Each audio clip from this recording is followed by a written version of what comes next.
और उन्होंने ये भी कहा कि देखिए मैंने जो है बीबी इनको पहली दफ़ा जो है वो निकाह के दौरान जब निकाह हुआ उस वक्त देखा, तो ये एक गलत तोहमत लगाना, कभी नवंबर का किस्सा छेड़ते हैं कि नवंबर तो अब काउंट होता है ना 1 नवंबर से, और जो दूसरा दावा किया है वो उन्होंने किया है 14 नवंबर का। तो ये चीज़ें बड़ी वाज़ह करती हैं कि मुफ्ती सईद साहब को किसने प्लांट किया, कब वो सर्दियों के अंदर वीडियो पैगाम बनाया हुआ था उन्होंने पहले का, और गर्मियों में वो रिलीज़ किया गया, गर्मियों में ये केस दायर किया गया। और रिजवान अब्बासी साहब जो कि हर केस में PMLN के लॉयर होते हैं, उस केस में भी वही थे, इस केस में भी वही हैं। वाक़या पेश आया जो हमारे पहुंचने से पहले बीबी साहबा की जो गाड़ी है उनके साथ आगे से इसी तरह से नारे और वो इस तरह रोकने की कोशिश की गई, एक हमला वहाँ पर किया गया उनके ऊपर। तो उस हवाले से भी जब खान साहब को इतला मिली तो वो बड़ा हैरान हो रहे थे कि देखें किस तरह ये मायूस और किस तरह से कुर्सी की, इक़्तिदार की कुर्सी के लिए ये लालची हुए बैठे हैं कि कभी कोई किताब वाला किस्सा निकालते हैं, कभी कोई बीबी साहिबा के हवाले से और मेरे हवाले से दरख्वास्त देते हैं। तो जब ये बताया कि वो मुफ्ती साहब पीछे हटे हैं तो अब नया जो है वो इनसे केस दायर करवा दिए। उन्होंने कहा जी नो डाउट मुझे पता है कि ये करवाने वाले कौन हैं, जैसे पहले अगवा होते हैं लोग, ये भी उसी की एक कड़ी है कि उनका बयान इस तरह का आना, तो मुझे हकीकत का बिल्कुल इदराक है।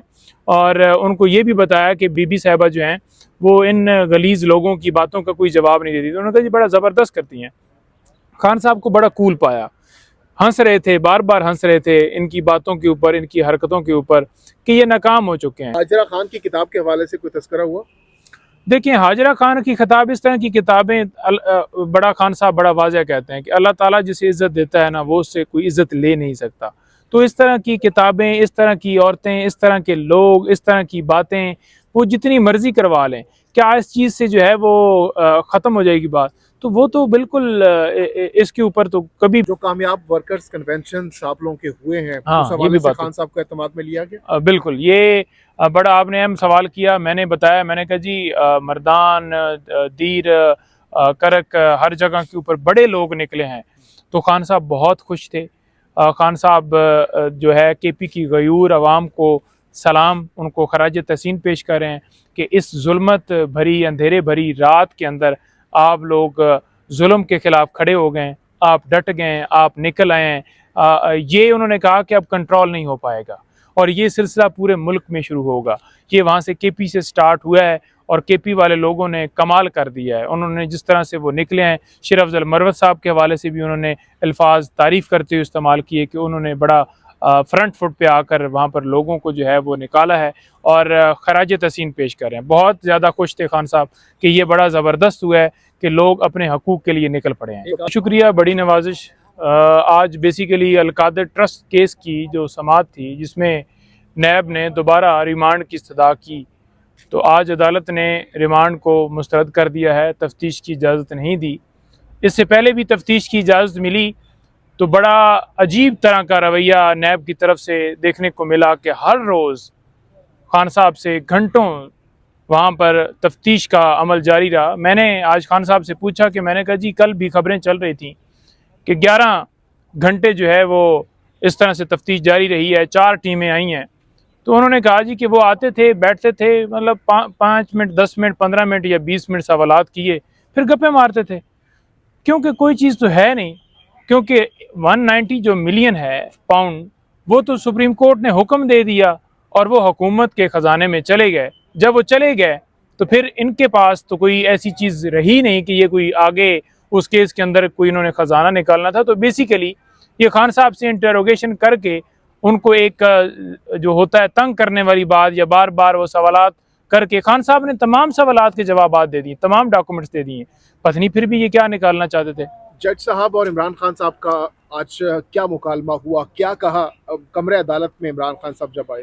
क्योंकि जब हम गए तो रिमांड वाला सिलसिला जो है वो टीम उन्होंने कहा कि रिमांड दें, और जज साहब जो हैं वो पहले मुस्तरद उन्होंने ज़हन एक बनाया हुआ था। तो जब हम पहुँचे हैं तो फिर खान साहब से जब मुलाकात हुई है तो मुख्तलिफ़ चीज़ें जो हैं वो उनके सामने डिस्कस हुई हैं। मैंने उन्हें ये भी बताया कि आज ये जनाब शरीफ साहब जो हैं वो पेश हो रहे हैं और उनकी दरख्वास्त जो है आपके बाद दायर हुई थी आपकी पहले की हुई है तो वो लगी नहीं है।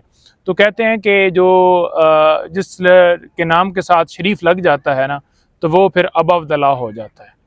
तो जिसके साथ भी शरीफ लगा हो तो वो कानून से तो बिल्कुल ऊपर चला जाता है। कानून तो उन लोगों के लिए है जो बेचारे गरीब अवाम है, जो गरीब लोग हैं। जो छोटी सी चोरी करता है तो उसे जो है उसकी जमानत नहीं होती और बड़े चोर को यहाँ पर वजीर आजम बना देते हैं। भी कोई साहब सबसे इम्पोर्टेंट इस बारे में बताइए कि जो इलेक्शन कमीशन ने कहा है कि 20 दिनों के अंदर इंट्रा हाँ, पार्टी ये भी इलेक्शन बात। करवाएं, और इमरान खान साहब इसको कैसे देखते हैं, क्योंकि चेयरमैन के लिए तो क्या वो कॉन्टेस्ट करना चाहेंगे खुद, और फिर इस माहौल में कैसे इंट्रा पार्टी करवा सकेंगे 20 दिनों में? देखें, ये बात भी उनके सामने रखी गई और उन्होंने बिल्कुल इसके ऊपर कहा कि इसके ऊपर जो भी डिसाइड करना है वो लीगल टीम की आज भी मुशावरत होगी। कल इंशाल्लाह आपको नज़र आ जाएगा, कोई डिसीजन आ जाएगा उसके अंदर क्या करना है। इसके अंदर बुनियादी नुक्ता क्या है भाई, पार्टी जो है अपना कॉन्स्टिट्यूशन हमारा, हमने अपने मुताबिक इलेक्शन करवा दिए। आप कौन होते हैं कि पहले आपने नोटिस के अंदर हमें कहा ही नहीं कि आपके कोई इलेक्शन जो है उनके हवाले से हमें कोई मुबहम है। जब फैसला देने की बारी आई आपने 2 महीने पहले महफूज रखा फैसला और उसके बाद ये कर दिया। अब खान साहब की पेशी के हवाले से वो भी आज बात डिस्कस हुई तो खान साहब सेटिस्फाई नज़र आए लास्ट हियरिंग के ऊपर। जब उन्हें बताया तो वो कह रहे थे कि ये अच्छा है कि मैं जाऊंगा वहाँ पर। और आज उन्होंने एक और कंसर्न बड़ा रखा। उन्होंने कहा जी कि प्रोसीडिंग्स जितनी भी हुई हैं ना, या नैब या बाकी, मैं क्यों कहता था कि वकला उसके अंदर मौजूद होने चाहिए। कल भी ये खबर फैलाई गई थी। उन्होंने कहा मैं इसलिए कहता था कि वहाँ पर मीडिया वकला मेरे हों ताकि लोगों तक ओरिजिनल बात पहुँच सके। आज ये गलत फैलाई जा रही है खबर कि इमरान खान ने जवाबात नहीं दिए या शहजाद अकबर साहब के ऊपर इल्ज़ाम लगा दिया है या कैबिनेट के ऊपर लगा दिया है कि मेरा तो कोई लेन देन नहीं था।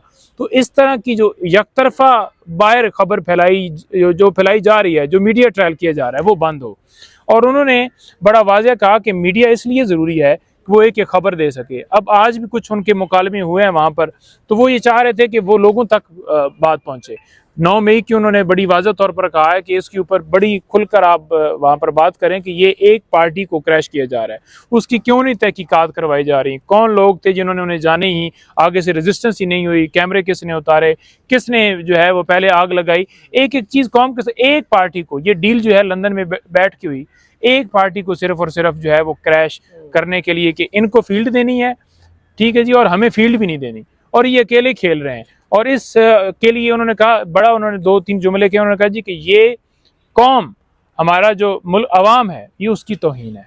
अच्छा, जो हो रहा है खान साहब को कल बरोज मंगल 28 तारीख को पेश करने के अहकाम जारी कर दिए गए हैं, तो क्या खान साहब खुश हैं? बाहर निकलने के लिए एक्साइटमेंट थी खान साहब के अंदर, और क्या उनको कल पेश किया जा रहा है अदालत के अंदर? देखें, कल के हवाले से अभी तक हमें कोई सिक्योरिटी के इंतजामात, कोई रिपोर्ट कोई नहीं आई। कल एक खबर आप लोगों के तवस्सुस से चल रही थी कि IB ने या मुख्तलिफ इदारों ने कोई रिपोर्ट जमा करवाई है, तो कोई एप्लीकेशन देने जा रहे हैं। तो खान साहब को इस हवाले से भी बताया कि ये इस तरह से करेंगे। उन्होंने कहा जी कि ये तो इन्होंने बहाने बनाने हैं कि एक शख्स को अगर सिक्योरिटी नहीं दे सकती स्टेट तो फिर पूरे मुल्क को कैसे हिफाजत। और यहाँ पर आप देख लेना कि एक तरफ वहाँ पर वो नारे मार रहे हैं, बीबी साहिबा की गाड़ी के ऊपर उन्होंने हमला किया है, और दूसरी तरफ यहाँ पर मर्सिडीज़ गाड़ियाँ और बड़े प्रोटोकॉल हासिल हैं। सजा याफ्ता मुजरम तमाम केसेस ख़त्म कर रहे हैं और ख़त्म करवाए जा रहे हैं सिर्फ उस लाडले को ऊपर लाने के लिए।